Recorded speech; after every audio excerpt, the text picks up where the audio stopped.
स्मरेतेन विघ्नाः प्रणश्यन्ति सिद्ध्यन्ति च मनोरथाः। पृथ्वीमण्डलमध्यस्थाः पूर्णबोधमतानुगाः वैष्णवाः विष्णुहृदयाः तान् नमस्ते गुरुन्मम।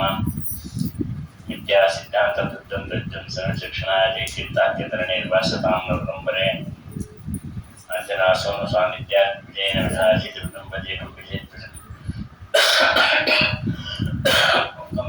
सपदां पूजा संसत्त्वं सपुङ्गवः ब्रह्मण्यगुरुराजाख्यं वर्ततां मम मानसे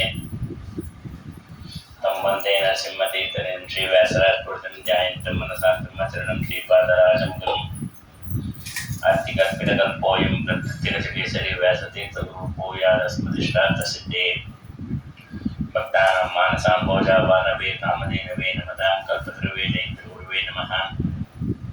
ओं नमो वादिराजाय दीर्घदारिद्र्यघातिने राजभोगप्रदाते च नमोऽस्तु जयदायिने प्रणमः कामधेन च वजस्सर्वं श्रीभवभूतपादाचिन्तामणिमुपास्महे पूज्याय राघवेन्द्रार्य सत्यधर्मरताय च वृत्तां कल्पवृक्षाय नमतां कामधेनवे वासयितवरातुषाराद्रियोजुषा नमो सत्यज्ञानगुरुगोपालवेतीन्द्रयविपूजितः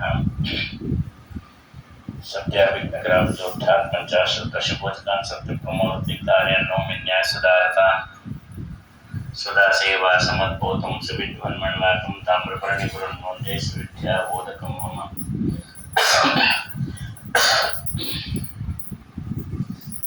ओं स्वस्तिस्त्वजेषां सन्मङ्गलानि ओं तो सम्यक् श्लोकैकश्रवणपठनमात्रेण वक्तस्य श्रोतॄणाम् निखिलकलिकृतकल्मषापनोदनुधर्माद्यखिलार्थसादरीभूते महाभारततात्पर्यनिर्णये अद्य कथाप्रारम्भे सति किञ्चित् पूर्वकथानुवादः। हरिः ओम्। नारायणाय परिपूर्णनारायणाय विश्वोदयस्थितिप्रदाय ज्ञानप्रदाय उदाससौख्यदुःखसत्कारणाय विठ्ठलाय नमो नमस्ते।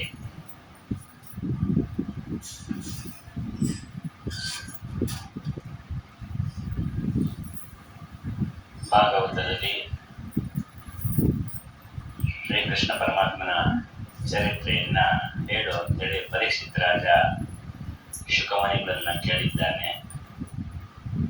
ಮಹಾಭಾರತದಲ್ಲಿ ವೇದವ್ಯಾಸ ದೇವರೇ ಕೃಷ್ಣನ ವರ್ಣನೆಯನ್ನ ಕೃಷ್ಣ ಹುಟ್ಟಕ್ಕೆ ಮುಂಚೆನೆ ಮಾಡಿದ್ದಾರೆ.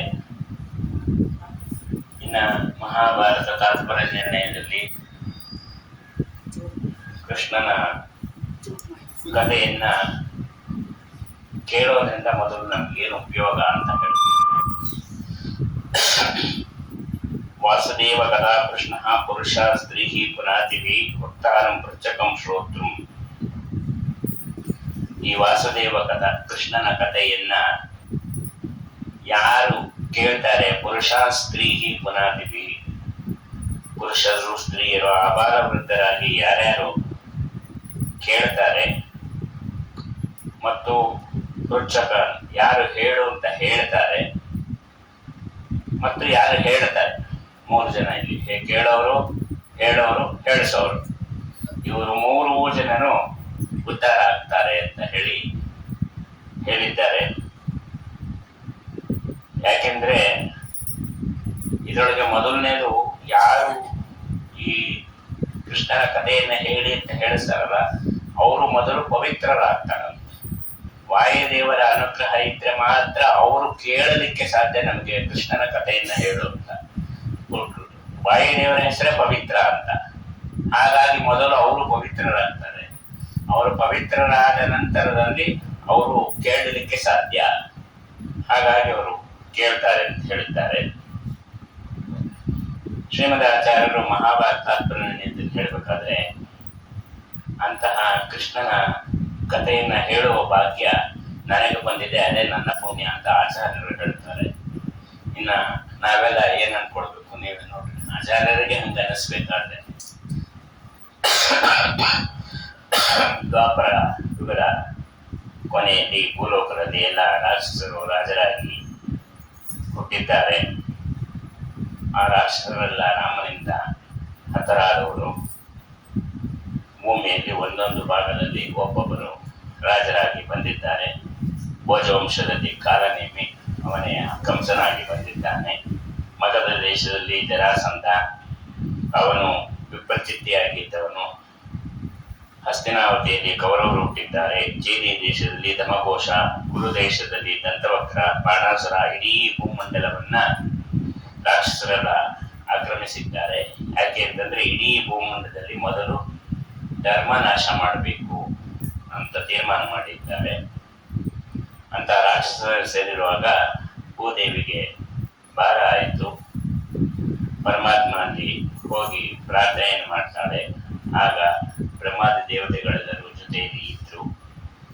ಆಗ ಪರಮಾತ್ಮ ಎಲ್ಲ ದೇವತೆಗಳನ್ನ ಉದ್ದೇಶಿಸಿ ಹೇಳಿದ, ನಾನು ಹರಣಕ್ಕಾಗಿ ಭೂಮಿಯಲ್ಲಿ ಅವತಾರ ಮಾಡ್ತೀನಿ, ನೀವೆಲ್ಲರೂ ಪರಿವಾರ ಸಮೇತ ಬರಬೇಕು. ಕೆಲವರು ಕೃಷ್ಣಾವತಾರಕ್ಕೆ ಮೊದಲು ಅವತಾರ ಮಾಡಿದ್ರು, ಕೆಲವರು ಕೃಷ್ಣಾವತಾರದ ಜೊತೆಯಲ್ಲಿ ಮಾಡಿದ್ರು, ಕೆಲವರು ಅನಂತರದಲ್ಲಿ ಮಾಡಿ ಯಾದವರಾಗಿ ಬೇರೆ ಬೇರೆ ಕಡೆ ರಾಜರಾಗಿ ಎಲ್ಲರೂ ಬರಬೇಕು ಅಂತ ಹೇಳಿದ್ದಕ್ಕೆ ಹಾಗೆ ಆಗಲಿ ಎಲ್ಲರೂ ಅವತಾರ ಮಾಡಿದ್ದಾರೆ. ಕೃಷ್ಣ ನಾರದರನ್ನ ಕೇಳ್ತಾನೆ, ನಾನು ಭೂಮಿಯಲ್ಲಿ ಎಲ್ಲಿ ಅವತಾರ ಮಾಡಬೇಕು? ಅದಕ್ಕೆ ನಾರದರು ಹೇಳ್ತಾರೆ, ಮಧುವನದಲ್ಲಿ ಅವತಾರವನ್ನು ಮಾಡು. ಯಾಕೆಂದ್ರೆ ರಾಮನ ತಮ್ಮನಾದಂತಹ ಲಕ್ಷ್ಮಣ ಆ ಶತ್ರುಘ್ನ ದೇಶವನ್ನ ಆಳ್ತಾ ಇರ್ತಾನೆ. ಅಲ್ಲಿ ಸದಾ ಕಾಲದಲ್ಲಿ ಸಾನ್ನಿಧ್ಯ ನಿತ್ಯ ಹರಿಗೆ ಭಗವಂತನ ಸನ್ನಿಧಾನ ವಿಶೇಷವಾಗಿ ಇದೆ. ಹಾಗಾಗಿ ನೀನು ಅವತಾರವನ್ನು ಮಾಡು. ಅನಂತರ ಬ್ರಹ್ಮದೇವರನ್ನ ಕೇಳುದು, ಅವನು ಊರು ಹೇಳಿದ್ದಾನೆ, ನೀನು ಮನೆ ಹೇಳಿ ಯಾರ ಮನೆಯಲ್ಲಿ ಹುಟ್ಟಲಿ ಅಂತ ಬ್ರಹ್ಮದೇವರನ್ನ ಕೇಳುದು. ಈಗ ವಸುದೇವ ದೇವಕಿ ಅಂತ ಇದ್ದಾರೆ. ಕಶ್ಯಪ ಋಷಿಗಳೇ ವಸುದೇವ, ಅವರು ಶಾಪಗ್ರಸ್ತರಾಗಿ ವಸುದೇವನಾಗಿದ್ದಾನೆ. ಅತಿಥಿ ದೇವಿನೇ ದೇವಕಿ. ಸುರಭಿ ಅಂತ ಇನ್ನೊಬ್ಬ ಹೆಂಡತಿ ಇತ್ತು, ಅವಳು ರೋಹಿಣಿ ಆಗಿದ್ದಾಳೆ. ಆದ್ದರಿಂದ ಪರಮಾತ್ಮ ನೀನು ವಸುದೇವ ದೇವಕಿಯರ ಮನೆಯಲ್ಲಿ ಅವತಾರ ಮಾಡುವಂತ ಬ್ರಹ್ಮದೇವರು ಪ್ರಾರ್ಥನೆ ಮಾಡಿದ್ರು.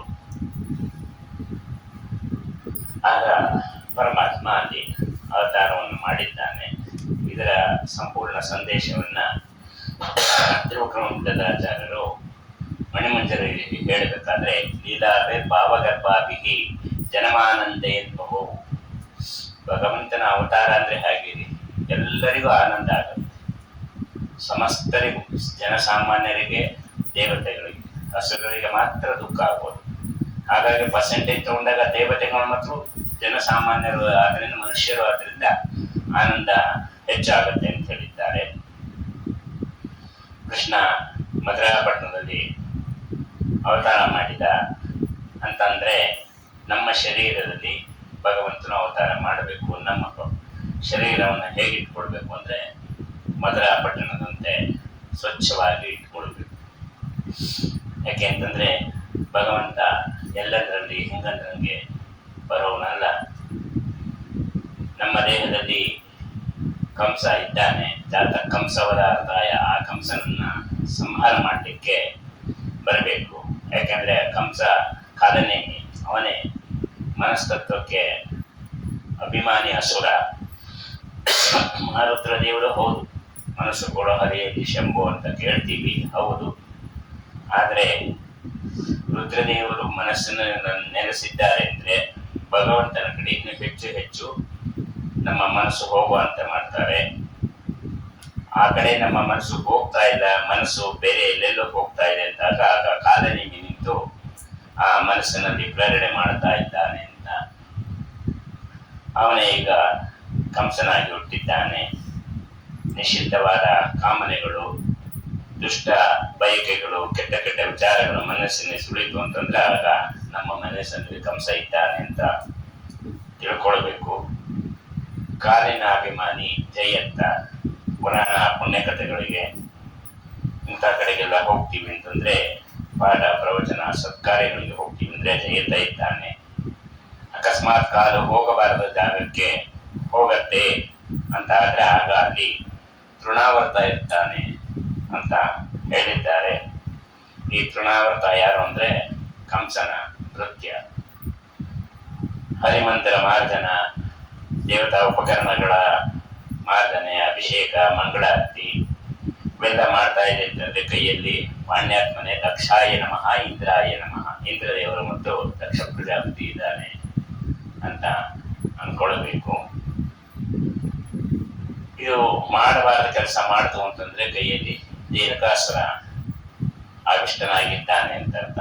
ಈಗ ಅರಿಷ್ಟಾಸುರ, ತೃಷಾವರ್ತ, ತೃಣಾವರ್ತ, ಹಂಸ, ಡಿಬಿಕ, ಬಾಣಾಸುರ ಎಲ್ಲರೂ ತತ್ವಾಭಿಮಾನಿ ಅಸುರರು. ಇವರೆಲ್ಲ 24 ತತ್ವಗಳಿಗೆ 24 ಅಸುರರು ಇದ್ದಾರೆ. ಅವರನ್ನ ತಡಿಬೇಕಾದ್ರೆ ತತ್ವಾಭಿಮಾನಿ ದೇವತೆಗಳನ್ನ ಕೂಡಿಸ್ಕೊಡ್ಬೇಕು. ಆ ತತ್ವಾಭಿಮಾನಿ ದೇವತೆಗಳನ್ನ ಕೂಡಿಸ್ಕೊಡ್ಬೇಕಾದ್ರೆ ಮತ್ತು ಕೃಷ್ಣ ಬರ್ಬೇಕು. ಕೃಷ್ಣ ಬಂದ್ರೆ ಅವನ ಪರಿವಾರದವರೆಲ್ಲ ಬರ್ತಾರೆ. ಹಾಗಾಗಿ ಜಾತ ಕಂಸ ವಧಾರ್ಥಾಯ ಅಂತ ಮನೋಭಿಮಾನಿಯಾದ ಕಂಸನನ್ನ ವಧವನ್ನು ಮಾಡಲಿಕ್ಕೆ ಕೃಷ್ಣ ಬರಬೇಕು. ಅವನು ಬಂದ್ರೆ ಅವಾಗ ಅವನ ಪರಿವಾರದವರೆಲ್ಲ ಬಂದು ನಮ್ಮನ್ನ ರಕ್ಷಣೆಯನ್ನು ಮಾಡ್ತಾರೆ. ಭಗವಂತ ಮಧುರಾಪಟ್ಟಣದಲ್ಲಿ ಅವತಾರವನ್ನು ಮಾಡು ಅಂತ ಹೇಳಿದ್ರು. ಈ ದೇಹನೇ ಮಧುರಾಪಟ್ಟಣ ಅಂತ ಅಂದ್ಕೊಳ್ಬೇಕು.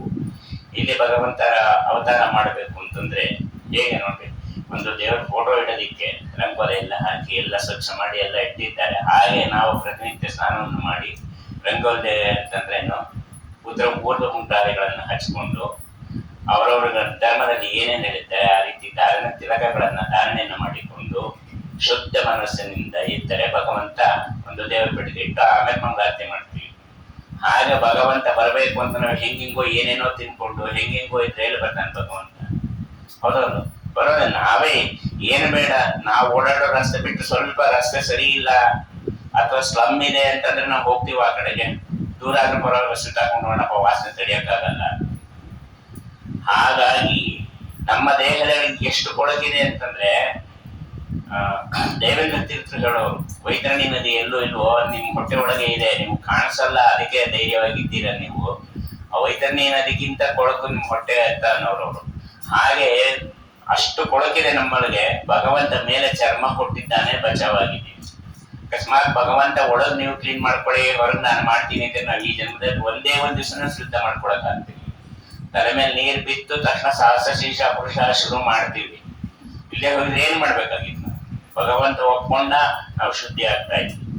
ಹಾಗೆ ಎಲ್ಲ ರಂಗೋಲಿ ಹಾಕಿ ಆ ದೇವರನ್ನ ಹೇಗಿರ್ತೀವಿ ಹಾಗೆ ಭಗವಂತನನ್ನ ಕರಿಬೇಕಾದ್ರೆ ಅವನ ನಾಮ ಸ್ಮರಣೆಗಳನ್ನ ಮಾಡಬೇಕು.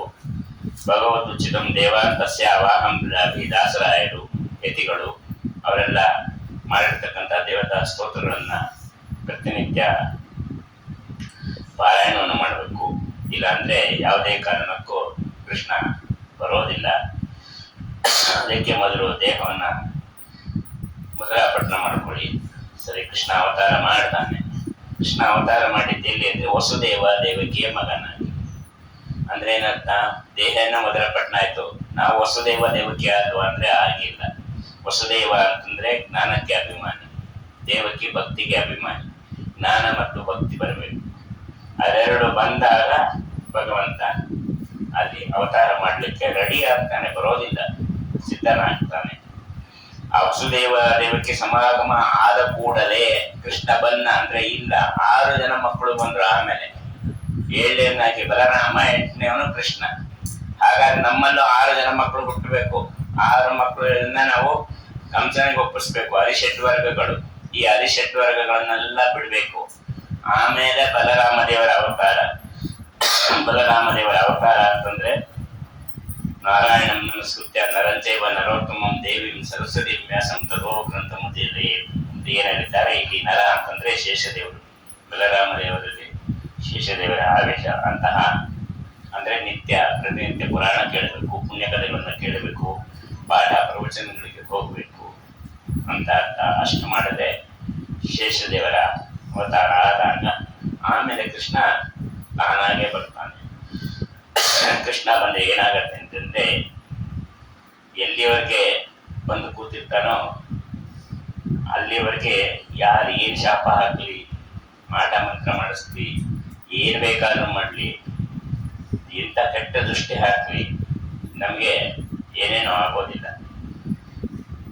ಅದಕ್ಕೆ ಮಹಾಭಾರತ ಯುದ್ಧದ ಕೊನೆಯಲ್ಲಿ ಅರ್ಜುನನಿಗೆ ಕೃಷ್ಣ ಹೇಳ್ತಾನೆ, ಇದೆಲ್ಲ ಮುಗಿಸಿ ಬಂದ್ಮೇಲೆ ನೀ ಕೆಳಗಿಳಿ ಇರತ್ತದಿಂದ ಅಂತ.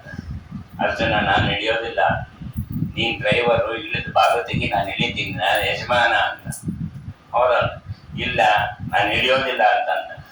ಇಲ್ಲ, ನೀವು ಒಂದು ಕೆಲಸ ಮಾಡೋಣ, ಸ್ಪೃಶನ್ಯ ಭಾರತ ಜೋರಾಗಿ ನಕ್ಬಿಟ್ಟು ಕೃಷ್ಣ ಕೂತ್ಕೊಂಡ್ಬಿಟ್ಟ.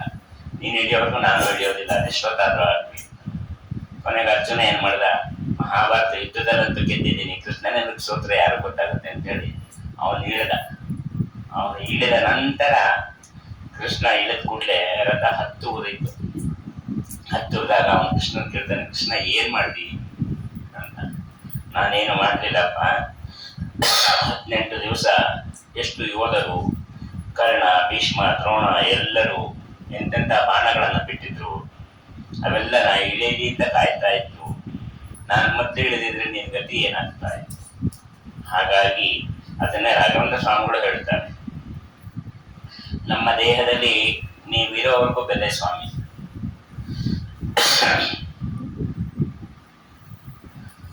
ಸರ್ವದೇಹರದ ಚೇತನಂ ಅಂಗೀಕುರ್ವಸ್ತವದ ದೈವ ಜಗತ್ಯಾಮರ್ಜನೈ ರಥಸಾರಥಿ ಬಾಹೋ ವಿಸ್ಮಯ ವಿದೂಷಾನ್. ಕಥಂಚಿತು ರಾಘವೇಂದ್ರ ಸ್ವಾಮಿಗಳು ಹೇಳ್ತಾರೆ, ಕೃಷ್ಣ ನೀ ಅರ್ಜುನನಿಗೆ ಮಾತ್ರ ಸಾರಥಿ ಅಲ್ಲ, ನಮಗೂ ಸಾರಥಿ ನೀನು ಇದೆಯಾ ಅಂತಂದ್ರೆ ಈ ದೇಹಕ್ಕೆ ಬೆಲೆ. ನೀನು ಹೋರಿ ಅಂತಂದ್ರೆ ಹಿತ್ತಲ ಕಸಕ್ಕಿಂತ ಅತ್ತತ್ತ ಈ ದೇಹ ಹೊತ್ತುಕೊಂಡು ಅಗ್ನಿಯನ್ನು ಬಿಸಿಡುವರು ಅಂತಾಗತ್ತೆ. ಹಾಗಾಗಿ ನೀನು ಯಾವುದೇ ಕಾರಣಕ್ಕೂ ಬಹಳಷ್ಟು ಜನ ಇಳಿಸ್ಲಿಕ್ಕೆ ಪ್ರಯತ್ನ ಮಾಡ್ತಾರೆ, ವಿಷ ಹಾಕಿ ಇಳಿಸ್ಲಿಕ್ಕೆ ಪ್ರಯತ್ನ ಮಾಡ್ತಾರೆ, ಏನೇನೋ ಮಾಡಿ ಪ್ರಯತ್ನ ಮಾಡ್ತಾರೆ. ನೀ ಮಾತ್ರ ಇಳಿಬೇಡ ಸ್ವಾಮಿ. ಯಾಕೆ ಅಂತಂದ್ರೆ ನಾವು ಯಾವಾಗಲೂ ಒಂದು ಸಲ ನಿನ್ನ ಸ್ಮರಣೆಯನ್ನು ಮಾಡೋರು, ಸದಾ ಕಾಲ ಸ್ಮರಣೆ ಮಾಡೋರಲ್ಲ.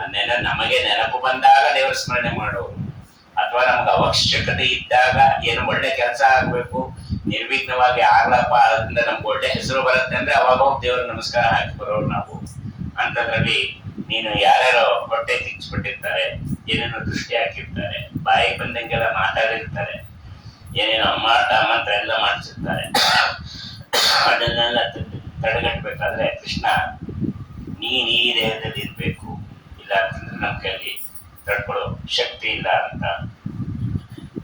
ನಾಕುಲಂ ಗೋಕುಲಂ ಲಾಸ ಪಾರಿತ್ಯಂ ನಿತ್ಯಮನಾವಿಲಾತ್ಮ ತಸ್ಮೈ ನಮೋ ನೀರದ ನೀಲ ಭಾಷೆ ಕೃಷ್ಣಾಯ ಕೃಷ್ಣ ರಮಣ ಪ್ರಿಯಾಯ ಅಂತ ಸುಮಧ್ವಿಜಯದಲ್ಲಿ ಹೇಳ್ತಾರೆ.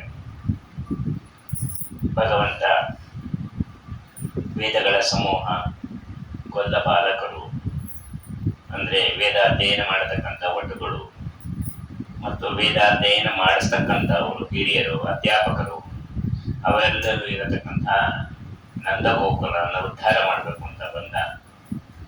ವೇದಾಧ್ಯಯನವನ್ನ ಮಾಡುವವರನ್ನ, ವೇದಾಧ್ಯಯನ ಮಾಡಿಸುವವ್ರನ್ನ ನಾನು ರಕ್ಷಣೆ ಮಾಡ್ತೀನಿ ಅಂತ ಭಗವಂತ ಮಾತು ಕೊಟ್ಟಿದ್ದಾನೆ. ಹಾಗಾಗಿ ಪ್ರತಿನಿತ್ಯ ನಾವು ವೇದಾಧ್ಯಯನ ಮಾಡಿದ್ರೆ ಕೃಷ್ಣನ ರಕ್ಷಣೆಯಲ್ಲಿ ಇದ್ದೇ ಇರ್ತೀವಿ. ಎಲ್ಲ ವೇದ ಬೇಡ, 4 ವೇದ ಪಾರಾಯಣ ಮಾಡಬೇಕು ಅಂತ ಹೇಳಿದ್ದಾರೆ. 4 ವೇದ ಆಗೋದಿಲ್ಲ. ನಮ್ದು ಯಾವ ವೇದ ಇದೆ ಆ ವೇದ, ನಿಮ್ಮ ವೇದ ಋಗ್ವೇದ, ಯಜುರ್ವೇದ, ಸಾಮವೇದ, ಅಥರ್ವವೇದ, ಅದರೊಳಗೆ ಕೃಷ್ಣ ಯಜುರ್ವೇದ, ಶುಕ್ಲ ಯಜುರ್ವೇದ ಅದು ತಿಳ್ಕೊಂಡು ಆ ವೇದವನ್ನ ಪಾರಾಯಣ ಮಾಡಿದಾಗ ಕೃಷ್ಣ ಸಂಪೂರ್ಣ ರಕ್ಷಣೆಯನ್ನು ಕೊಡ್ತಾನೆ ನಮಗೆ ಅಂತ ಹೇಳಿದ್ದಾನೆ. ನಂದ ಗೋಕುಲದಲ್ಲಿ ಯಶೋಧಾನಂದನಾಗಿ ಬೇಕಾದಷ್ಟು ಲೀಲೆಗಳನ್ನ ಪ್ರಾರಂಭ ಮಾಡಿದ್ದಾನೆ. ಅವರೆಲ್ಲರೂ ಬಂದು ಯಶೋಧೆಗೆ ಹೇಳೋರು, ನೀನು ಕೃಷ್ಣನ್ಗೆ ಅಲಂಕಾರ ಮಾಡಿ ಕಳಿಸ್ಬೇಡ, ನೀನು ನನ್ನಿಷ್ಟ, ನನ್ನ ಮಗ, ನನ್ನ ದುಡ್ಡು, ನನ್ನ ಕಾಸು ನಾನು ಖರ್ಚು ಮಾಡ್ತೀನಿ, ನಾನು ಬಳೆ ಟೇಪು ಏನೋ ತಂದು ಅವನಿಗೆ ಸಣ್ಣ ರುಮಾಲು ಕಟ್ಟಿ ಎಲ್ಲ ಮಾಡ್ತೀನಿ ನಾನು, ನಿನಗೇನು ಕಷ್ಟ? ನನಗೇನು ಕಷ್ಟ ಅಂತಂದ್ರೆ ಅವನು ಬರ್ತಾನೆ, ಚೇಷ್ಟೆ ಮಾಡ್ತಾನೆ, ಹೊಡಿಯೋಣ ಅಂತ ಕೈ ಎತ್ತಿದ್ರೆ ಅವನ ಮಕ್ಕ ನೋಡಿದ್ರೆ ಹೊಡಿಯೋಕ್ಕೆ ಮನಸ್ಸು ಬರಲ್ಲ. ಹಾಗಾಗಿ ನೀನೇನ್ ಮಾಡೆ, ಅಲಂಕಾರ ಮಾಡಬೇಡ. ಇಲ್ಲ ನಾನು ಅಲಂಕಾರ ಮಾಡೇ ಮಾಡ್ತೀನಿ ಅಂತ ಹೇಳ್ತಾಳೆ. ಎಲ್ಲರ ಮನೆಯಲ್ಲಿ ಬೆಣ್ಣೆಯನ್ನ ಕದಿಯು. ಒಬ್ಬೊಬ್ಬರ ಮನೇಲಿ 5 ಸೇರು ಬೆಣ್ಣೆ ತಿನ್ನೋನು. 5 ಸೇರು ಬೆಣ್ಣೆ 1,000 ಮನೆ. ಪ್ರತಿ ದಿವಸ 5,000 ಕೆಜಿಯಷ್ಟು ಬೆಣ್ಣೆಯನ್ನು ತಿಂದ್ರು ಎಲ್ಲರೂ ಬಂದು ಕೇಳೋರು, ಅವನ ಹೊಟ್ಟೆ ತೆಳ್ಳಗೆ ಇದೆ ಇನ್ನ ಹೊಟ್ಟೆ ಮಾತ್ರ ದಪ್ಪ ಆಗಿಲ್ಲ, ಎಲ್ಲಿ ಹೋಯ್ತು ಬೆಣ್ಣೆ ಇಲ್ಲ ಅಂತ ಎಲ್ಲ ಕೇಳೋರಂತೆ. ಮತ್ತೆ ಅವನನ್ನ ಹಿಡಿದು ತಗೊಂಬನ್ನಿ, ನಾನು ಶಿಕ್ಷೆ ಕೊಡ್ತೀನಿ ಅಂತ ಹೇಳಿದ್ಲು ಅವಳು. ಸರಿ, ಎಲ್ಲರೂ ಸೇರಿ ಒಂದ್ಸಲ ವ್ಯವಸ್ಥೆ ಮಾಡ್ಕೊಂಡಿದ್ದಾರೆ. ಒಂದು ಕತ್ತಲು ಕೋಣೆಯಲ್ಲಿ ಕೂಡಾಕಿ ಬೀಗ ಹಾಕಿ ತನ್ನ ಯಜಮಾನನ್ನ ಬೀಗದ ಕೈ ಕೊಟ್ಟು ಅಲ್ಲೇ ಕೂಡಿಸಿ ಬಂದಿದ್ದಾಳೆ ಭಾಗವತಿ. ಮನೋಬ್ದೇ ನೋಡ್ಕೊಂತ ಓಡಿ ಓಡಿ ಓಡಿ ಓಡಿ ಬಂದಿದ್ದಾಳೆ. ಸುಸ್ತಾಗಿದೆ. ಬಂದು ಬಾಗಿಲು ತೆರ್ತಾಳೆ. ಇಲ್ಲಿ ಕೃಷ್ಣನೇ ಬಾಗಿಲು ತೆಗೆದ. ಅವಳಿಗೆ ಆಶ್ಚರ್ಯ ಆಯ್ತು. ತಕ್ಷಣ ಹಿಂದೆ ಯಶೋದೆ ಬಂತು. ನಿನಗೊಂದೋ ಎರಡೋ ಅಂತ ಏನೊಂದು ಮಕ್ಕಳು ಅಲ್ಲ, ನಮ್ಮನೇಲಿ ಕೂಡಾಕ ಬಂದಿದ್ದೆ, ಇಲ್ಲೂ ಅವನೇ ಬಾಗಿಲು ತೆಗೆದ. ತಿರ್ಗಾ ವಾಪಸ್ ನೋಡಿದ್ರೆ ಅಲ್ಲೇ ಕೂತಿದ್ದ ಕೃಷ್ಣ, ಎರಡು ಕೈ ಕಿತ್ಕೊಂಡು ಅಮ್ಮ ಬರ್ಲಿಲ್ವಾ ಅಂತ ಕೇಳಿದ್ನು. ಅಮ್ಮ ಬರ್ಲಿಲ್ವ ಅಂತ ಕೇಳಿದ್ನಿ. ಅಲ್ಲೊಂದು ನಿಂತಾರತ್ತೆ ಅಂದ್ರೆ ಅದು ನಾನೇ, ಇದು ನಾನೇ. ಹಾಗೆ ಭಗವಂತ ಎಲ್ಲಾ ಕಡೆಯೂ ನಾನು ಇರ್ತೀನಿ ಅನ್ನೋದನ್ನ ತೋರಿಸ್ಕೊಡ್ಲಿಕ್ಕೋಸ್ಕರ ಆ ರೀತಿಯಲ್ಲಿ ಮಾಡಿದ್ದು. ಈ ಚೇಷ್ಟೆಗಳೆಲ್ಲ ನೋಡಿ ನೋಡಿ ಒಂದು ದಿವಸ ಎಲ್ಲರೂ ದೊಡ್ಡ ಹಂಡೆಯಲ್ಲಿ ಊರಿನವರೆಲ್ಲ ಸೇರಿ ಹಾಲು ಹಾಕಿ ಹಾಲು ಕಾಯಿಸಿಟ್ಟಿದ್ದಾರೆ. ಚೆನ್ನಾಗಿ ಕುದಿತಾ ಇದೆ. ಜೋರು ಉರಿಯಲಿದ್ದೀನಿ, ಏನು ಸುರಿಬೇಕು. ಅಷ್ಟೊಂದು ಕೃಷ್ಣ ಓಡಿ ಬಂದ. ತಗೊಂಡು ಗಟ ಗಟ ಗಟ ಗಟ ಕುಡಿದ್ಬಿಟ್ಟು ಆ ಬಿಸಿ ಬಿಸಿ ಬೆಂಕಿಯನ್ನ ಅವ್ರ ಕೈಗೆ ಹಾಕ್ತ. ಕೈಯೆಲ್ಲ ಸುಟ್ಟೋಯ್ತು ಅವ್ರಿಗೆಲ್ಲ. ಅವಾಗ ಅವರೆಲ್ಲ ಕೇಳಿದ್ರು, ಅಲ್ಲ ಅಷ್ಟೊಂದು ಬಿಸಿ ಇತ್ತಲ್ಲ, ಕುಡಿದ್ರೆ ಅವನ ಬಾಯಲ್ಲಿ ಏನಾದ್ರು ಜಲರಾಶಿ ವರ್ಣನೆಗಳು ಇದ್ದಾರೆ. ಅವನಿಗೆ ಏನು ಬಿಸಿ ಮಾಡ್ತಾರೆ? ಭಗವಂತನಿಗೆ ಯಾವುದು ಏನೂ ಆಗೋದಿಲ್ಲ. ಎಲ್ಲ ಚೇಷ್ಟೆ ಇಲ್ಲ. ಮನೇಲಿ ಮಕ್ಕಳು ತುಂಬಾ ಚೇಷ್ಟೆ ಮಾಡಿದ್ರು ಕಷ್ಟನೇ, ಮಾಡದೆ ಹೋದ್ರು ಕಷ್ಟ. ಮಾಡದೆ ಹೋದ್ರೆ ಅದೊಂಥರ. ಊರಿನ ಮಕ್ಕಳನ್ನೆಲ್ಲ ನೋಡ್ತಿರ್ತೀವಿ, ನಮ್ಮ ಮಕ್ಕಳು ಚೇಷ್ಟೆ ಮಾಡಿದವ್ರು ಬೇಜಾರಾಗತ್ತೆ. ಅಲ್ಲೋ ಕೃಷ್ಣ, ಎಲ್ಲರೂ ಒಂದ್ ನಿನ್ಮೇಲೆ ಜಾಡೆ ಹೇಳ್ತಾರಲ್ಲೋ, ಯಾಕೋ ಅಂತಂದ್ರೆ, ಇಲ್ಲಮ್ಮ ಅವ್ರ ಮನೇಲಿ ಒಂದು ಬೆದ್ದು ಕೂಸಿದೆ, ಯಾವಾಗಲೂ ಗೋಡೆ ಕಡೆ ತಿರ್ಕೊಂಡು ಕೂತಿರುತ್ತೆ. ಅದು ಗೋಡೆ ಗೋಪಾಲ ಕೃಷ್ಣ ನಾನೇ ಹೆಸರಿಟ್ಟಿದ್ದೀನಿ. ಅದು ಈ ಕಡೆಗೆ ತಿರ್ಗೋದಿಲ್ಲ. ನನ್ನನ್ನು ಚುರುಕಾಗಿದ್ದೀನಲ್ಲ, ಅದಕ್ಕೆ ನನ್ನ ಮೇಲೆ ಹೊಟ್ಟೆವರೆಗೆ ಬಂದು ಹಿಂಗೆಲ್ಲ ಹೇಳ್ತಾ ಇದ್ದಾರಮ್ಮ ಅಂತ ಹೇಳೋದು. ಈ ರೀತಿಯಲ್ಲೆಲ್ಲ ಆಯ್ತು. ಕೊನೆಗೆ ಊರಿನವರೆಲ್ಲ ಸೇರ್ಕೊಂಡು ಕೃಷ್ಣ ಚೇಷ್ಟ ವಿಮೋಚನಾ ಸಂಘ ಅಂತ ಒಂದು ಸಂಘವನ್ನ ಮಾಡಿಕೊಂಡು 108 ಗಂಟೆ ಇರತಕ್ಕಂಥ ಒಂದು ಉಳಿದಾರವನ್ನು ತಗೊಂಡು ಬಂದಿದ್ದಾರೆ. ಯಶೋದ ಮುಂದೆ ಹೇಳಿದ್ರು. ಅವ್ರಿಗೆಲ್ಲ ಭಯ. ಸರಿ, ಮಗ ಇದಾನ ಒಳಗೆ, ನಾವೆಲ್ಲ ಸಂಘದಿಂದ ಬಂದಿದ್ದೀವಿ, ಯಾವ ಮಾಧ್ವ ಸಂಘನ ಯಾವ ಸಂಘ ಅದು ಇದು ಅಂತ. ಅವ್ರಿಗೆ ಹೇಳಲಿಕ್ಕೆ ಭಯ. ಕೃಷ್ಣ ಚೇಷ್ಟ ವಿಮೋಚನ ಸಂಘದಿಂದ ಬಂದಿದ್ದೀವಿ ಅಂತ. ಹಂಗೂ ಒಬ್ಳ ಬಾಯ್ಬಿಟ್ಟು ಹೇಳ್ಬಿಟ್ಲು, ನೀವು ಬೇಕಾಗಿಲ್ಲ, ನಿಮ್ಮ ಸಂಘದ ಉಡುಗೊರೆನೂ ಬೇಕಾಗಿಲ್ಲ, ನನ್ನ ಮಗನ ಚೇಷ್ಟೆ ನಿಲ್ಸಕ್ಕೆ ನೀವ್ಯಾರೋ, ಅವನ ಚೇಷ್ಟೆ ಮಾಡಿದ್ರೆ ಮಾಡಿಕೊಡ್ತಾನೆ ಇಲ್ಲ. ಆಮೇಲೆ ಕೃಷ್ಣ ಒಳಗಿಂದ ಬಂದ. ಅಮ್ಮ ನಿಂಗೆ ಗೊತ್ತಿಲ್ಲ ಅಮ್ಮ, ಬೈಯೋರೇ ಎಲ್ಲ ಕೊಡೋದು, ಒಬ್ಬಳು ಏನು ಕೊಡೋದಿಲ್ಲ, ಮುಕ್ತದಿಗೆ ಬೆಣ್ಣೆ ಹಚ್ಚಿ ಹೋಗ್ತಾರೆ ಅಷ್ಟೇನೆ. ಹಂಗಾಗಿ ಅವ್ರು ಕೊಟ್ಟಿದ್ದು ಇಸ್ಕೋ ಅಂತೇಳಿ ಅವ್ರ ಎದುರಿಗೆ ಗಂಟೆಯನ್ನೆಲ್ಲ ಕಟ್ಕೊಂಡೆಲ್ಲ ಆಯ್ತು. ಎಲ್ಲ ಆದ್ಮೇಲೆ ತುಂಬಾ ಧನ್ಯವಾದಗಳು, ಬರೋ ವರ್ಷ ನನ್ಗೊಂದು ಕಿರೀಟ ಮಾಡಿಸ್ಕೊಡಿ ಅಂತೆಲ್ಲ ಕೇಳ್ದ. ಹ್ಞೂ ಅಂತಂದ್ರು. ಅವ್ರ ಒಂದು ಚೇಷ್ಟೆ ನಿಲ್ಲಿಸ್ಬೇಕು ಅಂತ ಕೊಟ್ಟಿದ್ದು ಅಂತ. ಸರಿ, ಆಮೇಲೆಲ್ಲ ಆಯ್ತು.